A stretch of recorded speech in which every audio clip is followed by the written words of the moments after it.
I think it's harder to say no to feeling depleted, like, you know what I mean? Feeling good and feeling energized and feeling peaceful. Like when you start looking at it like that, you're like, I'm not willing to say no to those things. Like those are the things I desire for myself more than anything else. Hey, beautiful. Welcome back to PCOS Unfiltered. I'm your host, Lindsie, and today's conversation is such an important one because we're not just talking about PCOS. We're talking about what happens when your body is trying to get your attention and no one is really listening. Today, I'm joined by Bianca DeLuco, whose journey is one that so many women will recognize. Years of symptoms, being dismissed, being told everything is normal, and having to advocate for herself over and over again just to get answers. In fact, it took her 13 years to receive a diagnosis. But what makes this conversation so powerful is where it goes next. Bianca brings such a beautiful perspective through her work in mind, body, spirit healing, and we really dive into the deeper layers of what's actually going on beneath the surface, not just physically, but emotionally and energetically as well. In this episode, we talk about the gaps in women's healthcare and why so many women feel dismissed, the connection between stress, the nervous system, and hormone health, what polyvagal theory actually is in a way that finally makes sense, how your daily habits like sleep, movement, and even your phone impact your healing, and how to start shifting out of a survival mode and into a place where your body can actually begin to heal. This conversation is going to help you understand your body on a completely different level, and more importantly, give you tools to start supporting it in a way that actually works. As a reminder, the content shared on PCOS Unfiltered is for informational and educational purposes only. The views and opinions expressed by the host and guests are not intended to serve as medical advice. Always consult with a qualified healthcare professional before making any changes to your diet, exercise, or treatment plan. The information shared is based on personal experience and expert interviews and is not a substitute for professional medical guidance. Now, let's get into it. Here's my conversation with Bianca DeLuco.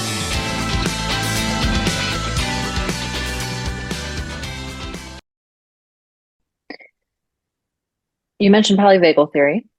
So I want to hear more about that. I want our listeners to hear more about that.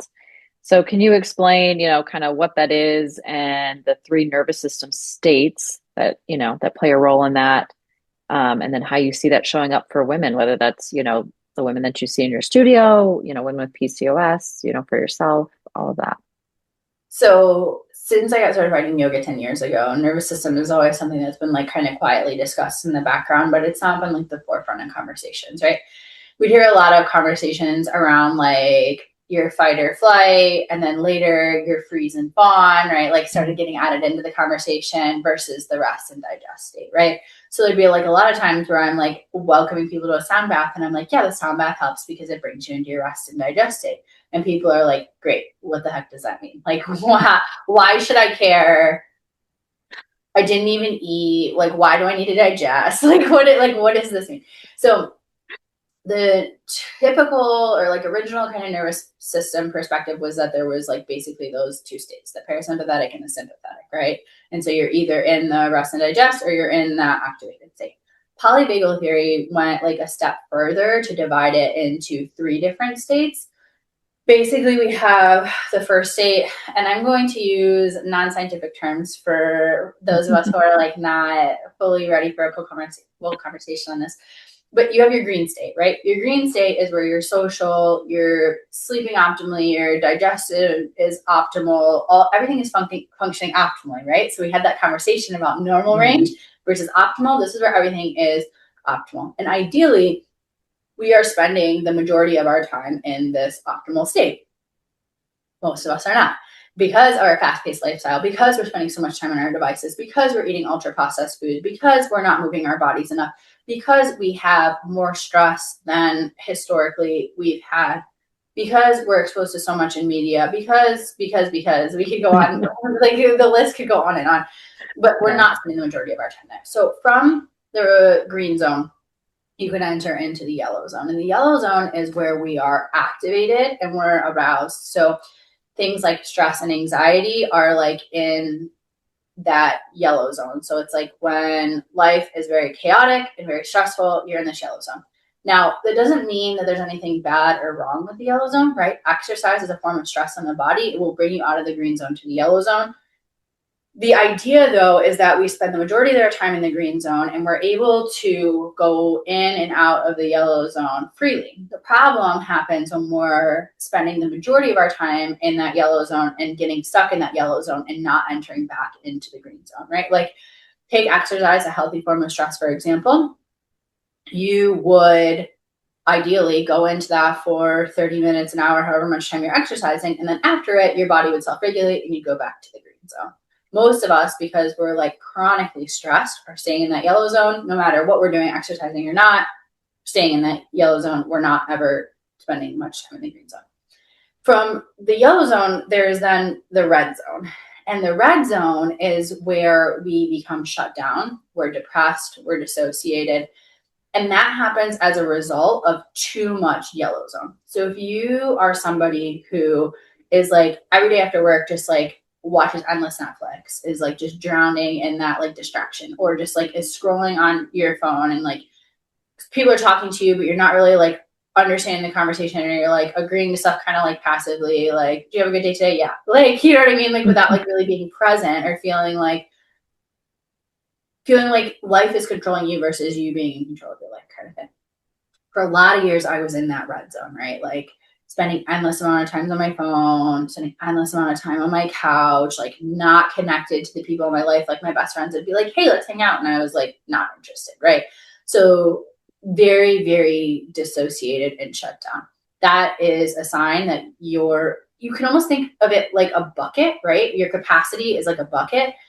And as you add different stressors to it, you can have a little bit of stress and still be in that green zone. As you add more, you drop down into that yellow zone. And as you add even more, you drop down into that red zone. And so it's like you're constantly going between states. Ideally, you're staying between the green and the yellow, but I'm finding more and more people are staying between that yellow and that red zone and not spending much time in the green zone. So I hope that makes sense. Yes. It's like a stoplight. Yeah, exactly. Yeah. So then I would assume, the red is probably when you really, like, a lot of the disease states would, like yellow, you might start seeing some symptoms of things, where red would probably be like, yeah, like something is really, really happening in the body. I think both, yes. Mhm. Right. Like, you can tell when you're feeling stressed, right? You might get a headache. You might feel tension in your neck and shoulders. You might, if you're feeling anxious, feel like kind of nauseous, or right. Like, we notice our body responding to this stress response. And then the more of that stress response you have in your body, the more your body is going to respond negatively, right? Like, the mind and the body are so deeply connected. And so anytime we're trying to like, I tried approaches of like treating like anxiety or depression just from like a mental health standpoint. But it's like, okay, but if you're still not moving your body and you're still not socializing with people and you're still not eating nutritionally, like, that mental state's not going to change much. And I think too, from a physical health perspective, right, we talked about like PCOS and weight, for example, right? And I'm like, my weight is kind of stable right now, much is changing, but it's like, if you're mentally and emotionally not processing things, your body's holding on to them in different ways. So it's like, it's all so deeply interlaced and connected. You can't do one without the other. It would be like, I don't know, if you had a car and like the engine wasn't running, but the transmission was, like, Yeah. you kind of need both of these to function. It's not like an equal situation. Yeah. Yeah. I mean, it's true. I've used that analogy before, otherwise you get a check engine light, right? If something is off. And then, yeah, it may not start at all. And that I could really like be. these traffic comparisons. They're making a lot of sense. Right. So, right, like that yellow zone check engine light comes on, and then the red zone, the car won't start. Right. Yeah. Like, so, Yeah. Yeah. No, yeah, I mean, I love that, especially because I talk a lot about, the rest and digest and fight or flight. But like one thing I've learned, my personal journey, and then just with my coaching practice, is the body has to feel safe. It has to feel relaxed in order to do, to whether that's lose weight, to heal, whatever symptoms or, diagnosis or whatever it might be, right? It has to be in that rest and digest, um, phase in order to do that, because otherwise our body prioritizes the wrong things when we're constantly stressed out and in that fight or flight, stage all the time. But I love that yellow in between there, because it makes sense. Yes, there's going to be times where life happens, but you kind of learn how to deal with it. And when you don't have the compounded stressors, I would imagine too, that's where you can then flip back to the green, you know, to the green state too. Yeah. So there's actually three things that contribute to the nervous system state that we're in.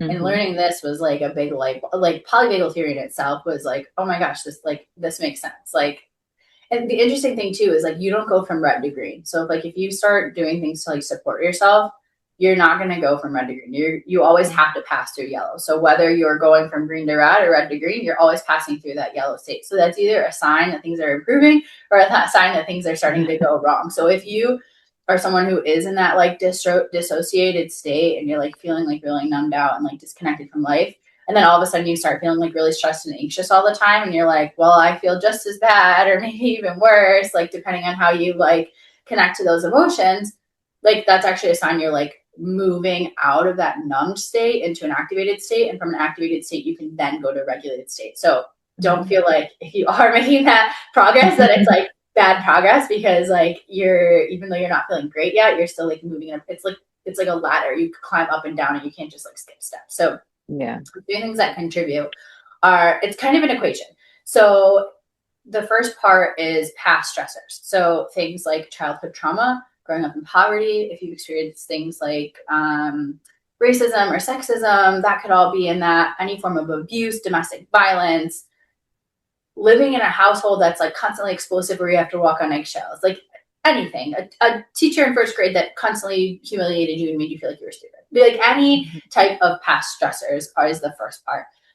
Which I think is kind of discouraging because you're like, what the heck? I can't change that. Like is what it is. It's already happened, right? So it's our past stressors in conjunction with our current stressors, right? So our jobs, our families, the state of the world, your health journey can be really stressful. Maintaining a household, raising kids can be stressful. Like there's like infinite stressors that we're constantly experiencing. So those two things, minus the quality of your coping skills, right? So there's lots of different coping skills. Netflix binges are a coping skill. Food binges are a coping skill. Alcohol, drugs, coping skills, but they are not high quality coping skills, right? So if you have a lot of past stress and a lot of current stress, that means your stress bucket is really, really full, right? And then if you have low quality coping skills, they're not deducting anything from that stress bucket. And in some cases are contributing to that stress bucket, right? That blue light from those devices, the alcohol, poisoning, adding toxicity to your body, right? Like those things can be adding stress versus actually like removing it. So when I first learned about it, everyone was talking about minus coping skills. I was like, no, it's minus the quality of your coping skills. The quality is essential, right? So I think a lot of us are coping in ways that are not serving us, right? So high quality coping skills can be anything from exercise and nutrition to a therapist to breath work and yoga, meditation, EFT tapping, like literally any of those things. And that's what determines your nervous system state. So for me personally, I had a lot of stressors growing up as a kid, plus a lot of stressors as an adult, and virtually like no coping skills at all. So that's where I was spending like 99% of my time in that red zone. And sometimes visiting the yellow zone on a good day. But then and you can somewhat control your current stressors, right? Like you can look around and say, hey, this one friendship I have is always like really negative and isn't like supporting me, or hey, consuming this much media isn't doing great for me, or hey, this constantly volunteering for my kids' PTO is like really draining me. So there's some stressors that we can like look at and eliminate. You're obviously not going to eliminate your job. You're not going to eliminate your laundry. You're not going to eliminate your children. You know what I mean? Like there's some stressors that are just inevitable that we're not able to like get rid of. So I think first taking a good look at like what are all of the stressors that are like adding to my stress bucket. what things can I remove completely? What things can I set better boundaries around? And what things do I have to keep and just learn to like navigate, right? And then from there, the one that we're truly in control of is those coping skills. So then looking at, well, how am I coping with the stress in my life? Is it wine every day after work? Because if so, maybe that's not supporting me as fully as it could. And I'm not like demonizing these things or saying that you like should never ever drink wine again if you like love wine. But just thinking about like how frequently we're participating in that and like how that's either adding to our stress bucket or subtracting from our stress bucket. So that's where I started doing a lot of different things. Because for me, I was never really alcohol, but it was a lot of like coping through food. It was a lot of coping through just dissociation, whether that was on my phone or TV or like whatever. And now it's like a lot of journaling, a lot more breathing, a lot more walking, a lot more exercise. And yeah, I will say that I wouldn't say I never enter the red zone because there are definitely days that I do. And I wouldn't say that I spend 100% of my time in that green zone, but I spend significantly more time in that green zone than I ever historically did before, right? Enjoying hobbies like gardening or, like being creative or spending time with friends, something that like when I was in that red zone, I was completely resistant to do it. Wouldn't even text back at certain things. So super. Yeah, it's been life-changing for me, honestly, learning how to like self-regulate and yeah. I mean, and I think too, that's part of your journey, and that people need to understand it's not linear, right? It's all over the place. And so like you said, you're still spending some time in the red zone even. Eventually, probably, hopefully you'll get to where you spend even more in the green, right? I would But say it takes time to get there. It absolutely takes time. Just like a full picture of like this whole process, right? It was years in the red zone, like years and years and years in the red zone. And then I started feeling like a little bit better, right? Started to enter into that, I say better, started to actually feel, right? Going from like numb, not feeling anything to feeling like stressed or anxious or like uncertain or like overwhelmed or whatever. And then I would like promise myself. And like now that we're like not depressed. And for me, the language was depression versus anxiety, right? It was before I learned about red, yellow, and green zones. And then I would like on a Saturday be like stuck in bed all day, like totally depleted, just like vegging out. I would get so mad at myself and be like, we said we weren't going to do this again. Like, like really beat myself up over it. And the more I was like beating myself up over it, I was adding to that stress bucket, right? Unknowingly, which was like causing me to go into a downward spiral where I was not adding lavender to the thing and I was not moving my body and I was not eating that well because like that shame spiral really just causes us to make some really poor choices. And then I got to this point where I was like, okay, so if on Saturdays I need to not be super productive, I've worked a lot through the week. I need this to be a day where I can not be as productive as I want to be, right? Not be as like whatever. Like that's okay. And I'm going to accept that this is where I'm at and let myself, be where I need to be. And then so through that like acceptance too, also created more space for more compassion for myself and more regulation and leaning even further into the things that were supporting me. So I think if we're like beating ourselves up constantly and like, oh, I didn't walk again today, even though I really thought I was going to, or like whatever stories we're telling ourselves, like that just contributes to like that, like especially that just contributes to all the things we're trying to like avoid. So it's like the more you can like almost talk to yourself as if you're a friend. I know we hear this a lot in like healing spaces, like, oh, how can you talk to yourself as you would, give advice that you're giving to a friend? That truly has been like very transformational for me. Like if my best friend was like struggling with all of these things, like what would my conversation with her be like? How would I support her in like making the choice that would be best for herself versus like continuing to go down this like negative path? So yeah. And going back to even what you were saying about like, the stressors with like family members or saying yes to these things, all the time. So whether that's internally or externally, with other people, you have to give yourself permission to, to say no and to know your boundaries and understand what your body truly needs and not feel bad for that. And, maybe it's going to be hard. It might be hard, but you might have to remove some of those, not remove completely, but like, you know, decrease the time that you spend with some of those people in your life that are just creating more stress, or those activities, that you're doing that you realize now are creating more stress, along the way.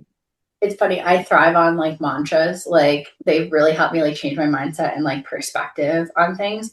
And so like some of the mantras that I like developed through that time period that were like really transformational for me is like, one, every time you say yes to something, you're saying no to something else, right? So when you say yes to that volunteer opportunity, you're saying no to your relaxation. You're saying no to your peace. You're saying no to your well-being. You're saying like, so when you look at it in that way as like an exchange, it's like, okay, when I say yes to these things, what is it that I'm actually saying no to? And I think it's harder to say no to feeling depleted, like, you know what I mean? Feeling good and feeling energized and feeling peaceful. Like when you start looking at it like that, you're like, I'm not willing to say no to those things. Like those are the things I desire for myself more than anything else. Like I'm not willing to say yes at certain things at the expense of saying no to these things. The other thing that this one I think is so funny. But everyone always says like, oh, you can't pour from an empty cup. But I'm like, no, but we're constantly pouring from empty cups. Like I get up, like we get up every day and pour from empty cups. Like we've proven again and again that as women, when we are depleted, we're still taking care of our children. We're still taking care of our household. We're still, you know what I mean? Like we have proven that that's not true. So what I started saying instead was you can't set yourself on fire to keep other people warm. And that one was like just severe enough for me to go, maybe I don't want to keep setting myself on fire. Like, it was like, I don't know, just this idea. It was radical enough for me that like the cup theory, I was like, nah, I can pour from an empty cup. Like, let me show you. Let me roll up my sleeves. I can do this. But like setting myself on fire, I'm like, oh, that actually sounds horrible. Maybe I should not do that. Yeah. So there was a third one I can't remember. But you said hard. You said it might be hard to set these boundaries. It might be hard to say no. You're right. It is hard to set boundaries. It's hard to have difficult conversations. It's hard to remove things from our life that were once easy habits. But it's also hard living in a stressed state. It's also hard being dissociated. It's also hard not being taken care of. Like we are constantly faced with hard decisions, and you have to decide which version of hard you want to live with, right? It is hard to go to the gym and work out and, maintain an active lifestyle. It's also hard having joints that don't work or muscles that are easy to be pulled because they're not strong. And it's hard preparing healthy meals and, saying no to foods that maybe don't serve you. But it's also hard feeling like crap when you eat like things that don't serve you. So like it's all going to be hard. It's like which hard is like the hard you want to live with. So yeah. I don't know.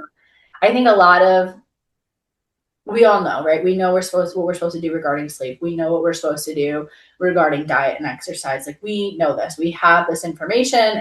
Nothing we've really talked about is too new or like expansional or like whatever. It's like I think really changing our mindset around those things that's really pivotal and actually making forward progress in my opinion. Yeah. I love that. Love the mantra too. You have a very good point there.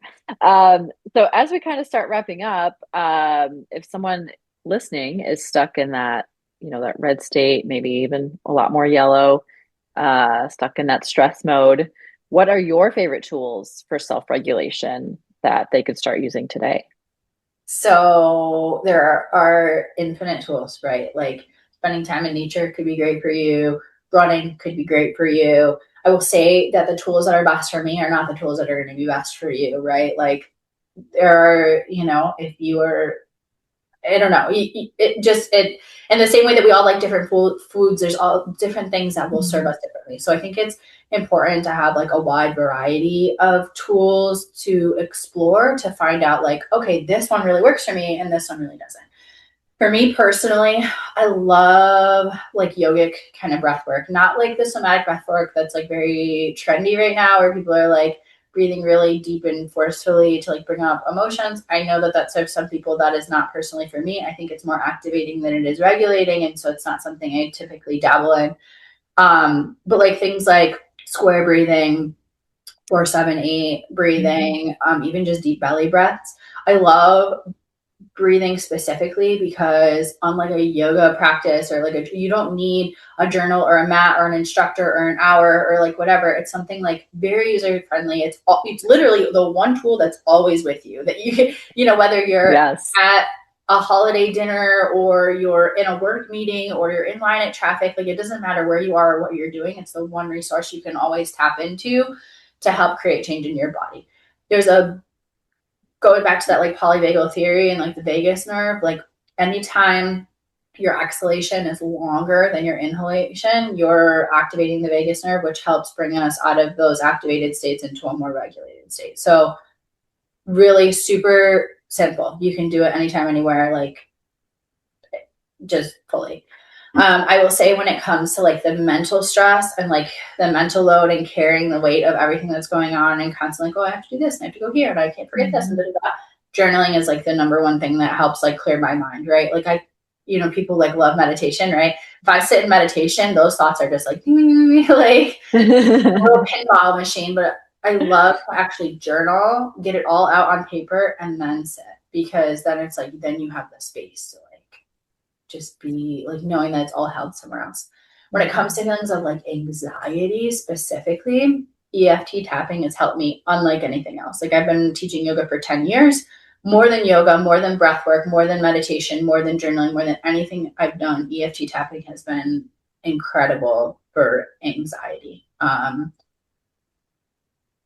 I said, there's like a billion different tools, but those are just the ones that I truly love the most and that served me the most. So, but again, I think it's important for people to go to a yoga class and take a breathwork class and take a medication class and download Insight Timer and you know what I mean? Like try journaling, do all of the things, because you'll start to notice one, what works for you doesn't work for me. What works for me doesn't work for you.